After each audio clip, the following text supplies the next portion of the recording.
We are social beings, and we thrive off of our connections with others. And based on that feeling, many of us think that we're not meant to be alone in this world, and therefore we must have contact with another.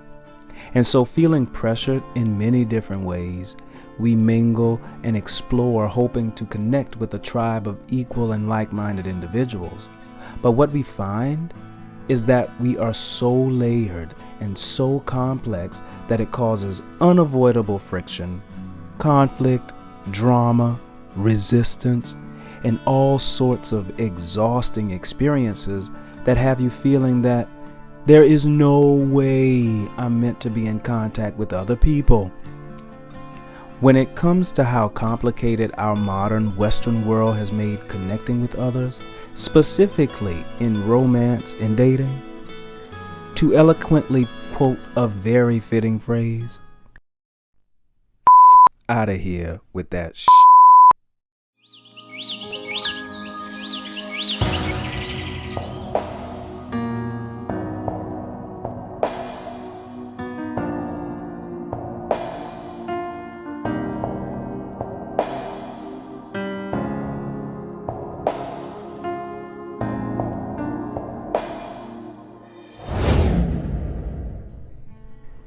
If you've actively dated or looking to date in the 21st century, then you or somebody you know uses a dating app.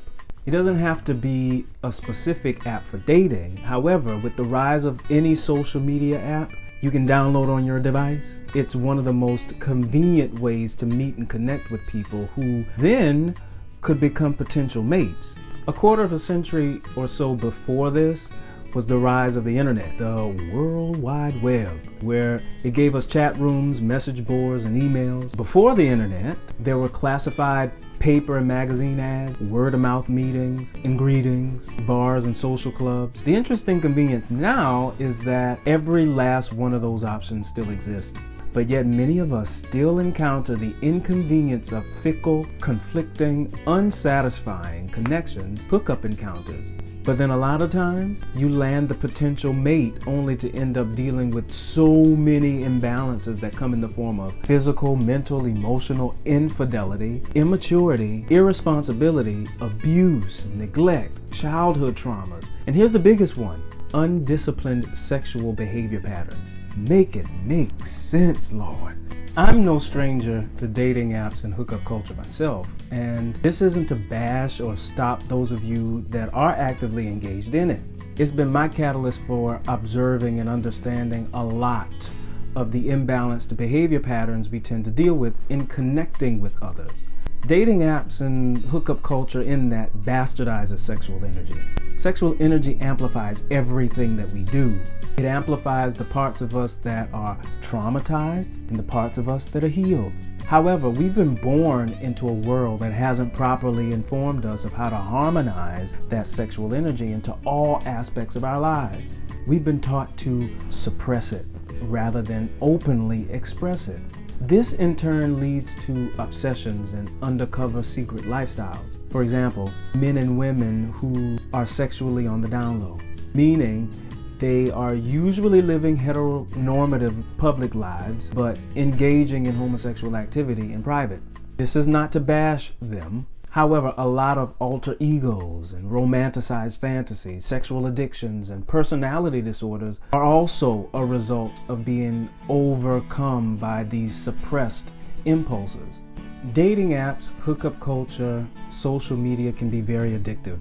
That undisciplined sexual energy craves a quick fix, a romanticized experience that will validate you, coddle you, love you, satisfy you, but you almost always get the opposite in return. It's because you haven't given yourself full permission to feel safe in your own body. That's why many of you deal with low self-worth, sexual identity and orientation crises, and many of the other imbalances and insecurities that always show up when you connect with another, and sometimes go unresolved. You'll only see the solutions when you're fully ready to surrender those addictive habits. And the great big paradox here is The social media, the dating app, hookup culture is usually a gateway towards you getting very clear on the truth and the wisdom of who you really are. And like magic, information, insights show up almost out of nowhere to help you begin to put your behavior patterns into a clearer, more empowered perspective so you can be the best you for you. And at the same time, be a reflection of that for someone else's transformation. Did this expand your perspective? If you or somebody that you know uses a dating app or engages in hookups, how has that experience shaped your perception? Talk to me in the comments section. Let's expand the conversation here. Until then, I will see you in the next video.